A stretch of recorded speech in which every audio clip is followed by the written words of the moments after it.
All right, let's see if we can come up with two equations that match this array. Two equations that match what you see here on the screen. I want you to think about it for a minute. Let's figure out how many rows and how many columns there are. First thing, I see two rows. I see two rows of 1, 2, 3, 4, 5.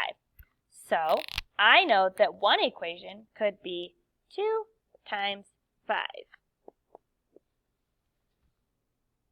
What's another equation? Could I do rows then columns? 1, 2, or should I do columns then rows? 1, 2, 3, 4, 5 times 2.